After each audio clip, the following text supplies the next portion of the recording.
Yang harus makrifat kepada Allah dengan sesungguhnya adalah kita. Adalah kita. Mana halaman berapa? Aman? Nah. Jadi makrifat sifat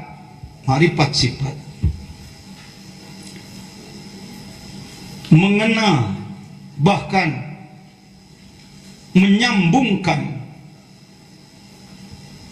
sifat-sifat Allah pada diri kita. Kapan itu? Hadzul jismi bidarwain, sekarang dan nanti, di sini dan di sana. Wa ma'rifatuz zat, adapun ma'rifatuz zat takunu hadzur ruhil qudsi, bagian ruhul qudsi di akhirat. Kalau akhirat dibahas dalam ilmu biasa, ya setelah mati ke sana. Seakan-akan sekarang akhirat belum ada. Tapi kalau kita membahasnya di lingkungan tarekat, akhirat adalah alam penghujung yang sekarang pun sudah ada.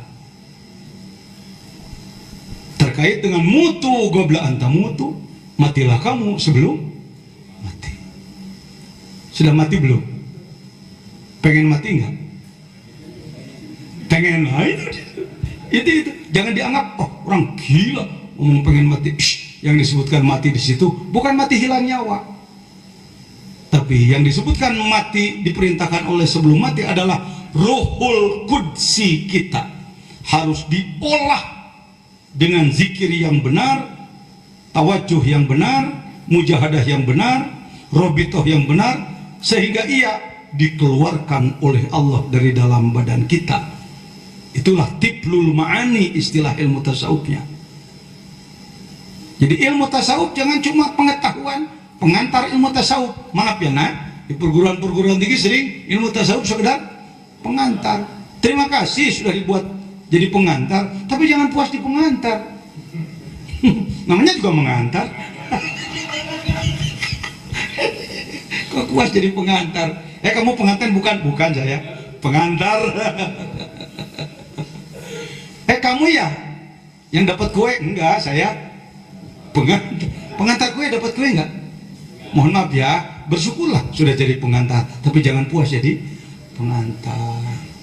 Jangan berpikir begini, begini ya, kalau masih semester 1, semester 2 pengantar, nanti ya kalau sudah S3 baru saya jadi pengantin. Bukan begitu. Sejak balik semua manusia sudah mendalami ilmu makrifat. Sejak saya termasuk lambat, umur 35 tahun baru bertemu dengan referensi seperti ini. 35 tahun, 20 tahun saya terlambat. Makanya segede gini baru begini aja. Harusnya saya sudah jadi apa gitu ya. Tapi lah lebih baik terlambat daripada tidak. Itulah guru agung Pangarsa Abah kepada kami wakil-wakil talqin mengatakan, Jen, kalau ada orang yang minta talqin, berikan cepat. Siapa tahu jadi walinya duluan dia. Bahasa dalam itu. Jadi kalau masuk di dalam ilmu tasawuf, senang dilewati murid. Kalau di luar tasawuf, tabu dilewati murid. Termasuk di kita, masyarakat belum merata pemahamannya terhadap talqin. Banyak orang kalau diajak, yuk kita talqin, nanti dulu, gue belum mati. Karena taunya talqin itu dua. Satu, talqin mengajak mengucapkan la ilaha illallah di saat sakaratil maut. Ya, itu memang disebut lakinu mautakum. Lakinu mautakum. Talqinkan orang yang akan mati dengan mengucapkan la ilaha illallah. Insya Allah. Walau orang senangnya kiroat, Ustadz Anu yang juara internasional di saat sakaratil maut gak minta disetelkan kasetnya, enggak. Kan? Hati-hati. Saya bukan merendahkan tilawah Quran. Itu pentingnya kita melatih diri mengamalkan la ilaha illallah adalah itu. Ketika sakaratil maut, orang yang bandel sekalipun selalu dituntun la ilaha illallah, mas ingat la ilaha illallah. Dia yang begitu.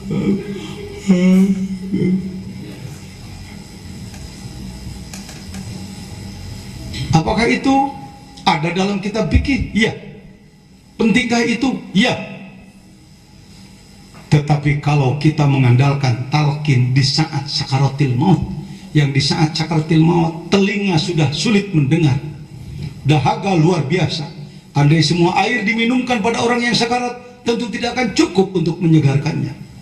Gemuruhnya lebih daripada 1000 petir, pedihnya lebih daripada 1000 sayatan pedang. Bagaimana kita ketika itu? Yang mentalkin bukan mursyid lagi, orang seadanya kan, menantu mertua seadanya aja. La ilaha illallah. Jadi kalau begitu nggak perlu ada dalam kitab fikih. Tetapi jangan cukup dengan itu. Seperti sepak bola, terjadi penalti, akan ditembak 12 pas mau ditembak kipernya sakit perut, lari tunggang langgang, mas sebentar mas, Pak gua mesti mencret di gawang, kata siapa? Ya akhirnya Pak Kepala Desa sebagai manajer pertandingan cari kiper pengganti, ketemu tukang bakso. Mas jadi kiper? Enggak, kiper apa? Sama-sama bulat mas, beda.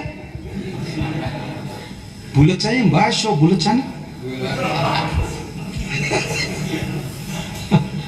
Pokoknya gini mas, kalau ndak mau jadi penjaga gawang sekarang, ndak boleh dagang lagi di sini. Waduh, ultimatum. Terpaksa siapa? Si mas tukang bakso jadi apa?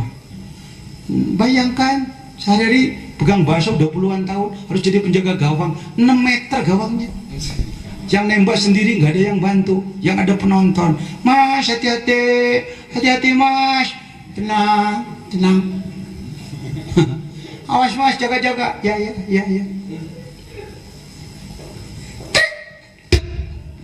Mas masuk, masuk. Itu saya peragakan sakarat dengan gaya badut. Nggak apa-apa, sudah contoh. Ibu bapak sekalian, jangan anggap remeh sakaratil maut. Finalti 12 pas, penembaknya Israel, penjaga gawangnya kita, penontonnya mertua menantu hadir semua. La ilaha illallah. Mas hati-hati.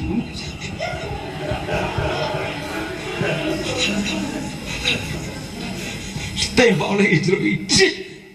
Oh enggak, jebol. Karena itu setiap habis sholat fardu amalkan, saudaraku, nanda, para mahasiswa, jangan nunggu tua nak, amalkan. La ilaha illallah, la ilaha illallah. Kalau anda ke Kairo jangan lupa ke Syekh Ashraf. Ngawur Pak Jajan, ngomong la ilaha illallah, jadi ingat Syekh Ashraf. Saya menangis ketika ziarah di makam dia. Kawan-kawan dari Malaysia, Singapura hairan semua. Pak Yai, saya hairan lah. Kenapa lah Pak Yai nangis panjang kali? Kenapa menangis seperti itu? Malu. Kenapa? Yang kita ziarahi waliullah yang umurnya baru 7 tahun. Namanya Syekh Ashraf. Catat itu, saya tidak tahu tempatnya. Yang jelas saya dibawa ke tempat itu oleh Ustaz Ali bin Muhammad. Syekh Ashraf umur 7 tahun sudah menjadi waliullah. Mungkin karena ayahandanya ahli ibadah. Kita 70 tahun baru jadi wali-wali daya. Mikir wali murid, wali nikah. Enak berpikir nak. Yang namanya negara bekas dijajah kafir begini. Islamnya amburadul. Islam di Indonesia majboh. Karena yang penyek teriak. Kita baginya lagi kurang semangat. Amin. Ada niat mengamalkan, amalkan ya. Jangan pandang ini aliran, apalagi menyebut sesat. Masa presiden membuka muktamar aliran sesat? Kabupaten Malang belum lama ya kita hadir. Kok Pak Jijan tahu saya salah seorang peserta yang dipercaya menjadi salah seorang roisnya. Bismillahirrahmanirrahim. Baik, kita lanjutkan. Jadi Rasulullah menakin sahabat. Sayyiduna Ali karamallahu wajah sudah masuk Islam sejak muda dia. Tetapi satu saat kepada mertuanya beliau bicara, ya Sayyidi ya Rasulullah, dulla ala aqrabit ilallah. Ya Rasulullah, saya ada permohonan. Minta apa kamu? Saya minta apa, saya ingin memiliki cara yang sangat mudah menembus melakukan perjalanan menuju Allah. Kata Rasulullah, dengan zikir. Kullu nasyid kullu. Masyarakat melaksanakan zikir ya Rasulullah. Saya ingin yang khusus. Oh, pengen yang khusus. Wudhu. Maka Rasulullah mengatakan la ilaha illallah. Minyak pelumas terus berfungsi, melakukan kerja, semua terkontrol.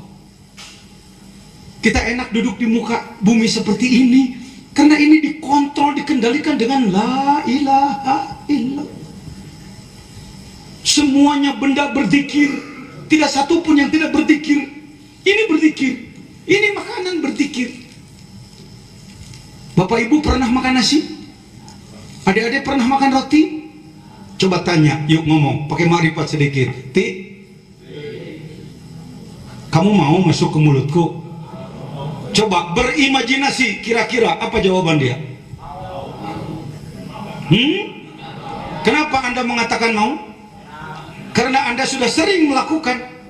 Ya, selalu masuk ke mulut Anda kan? Silahkan. Itu kalau tidak pakai marifat begitu.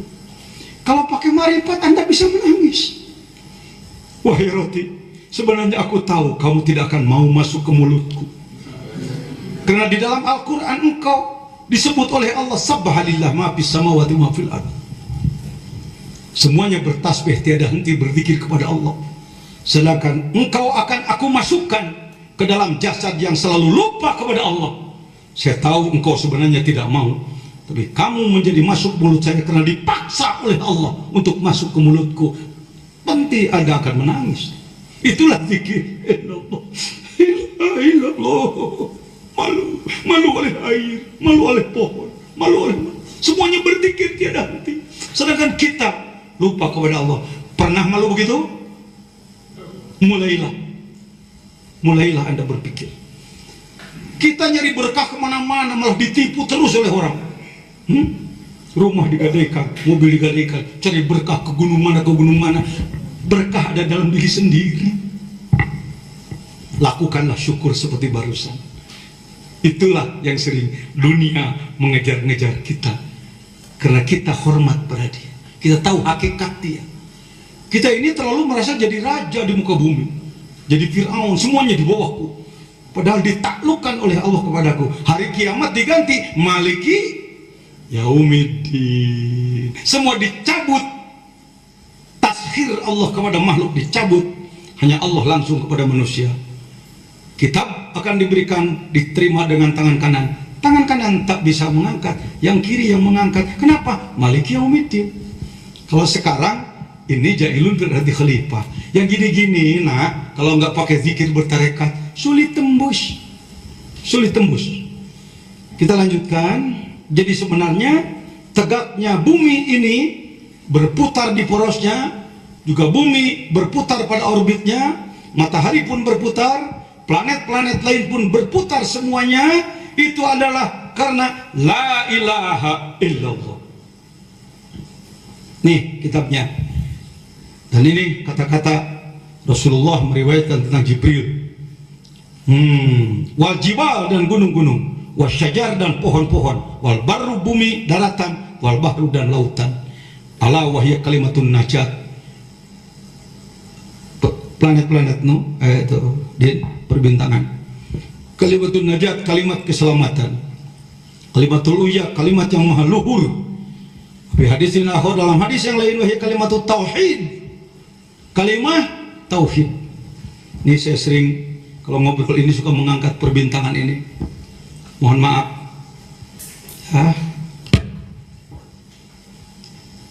Sampai hari ini belum ada manusia yang berani mengatakan jumlah bintang sekian. Fala uksimu bimawaqi'in nujum. Allah. Kita di sini di bumi, salah satu di antara sekian miliar, ini berputar ke kiri semua. Tidak ada yang berputar ke kanan. Sama dengan orang tawaf, berputar ke kiri. Ada apa di sebelah kiri? Ada latifatul qalbi. Allahu Akbar. Kita kurang mau menyelami alam di balik kita yang terlihat ini. Sebenarnya kita hanya salah satu di antara alam itu, berputar. Dan ini semua adalah mesin Allah untuk menghidup kita di sini. Pak Jajan ini makin apa ngomongnya. Dengarkan Syekh Al-Arif Billah Habib Lutfi bin Yahya kalau menyampaikan. Beliau katakan, satu orang manusia adalah semiliar bintang untuk hidupnya. Satu orang manusia 1 miliar bintang untuk dirinya. Jadi kalau 6 miliar manusia, kalikan sendiri aja gitu, kali sekian. Masya Allah.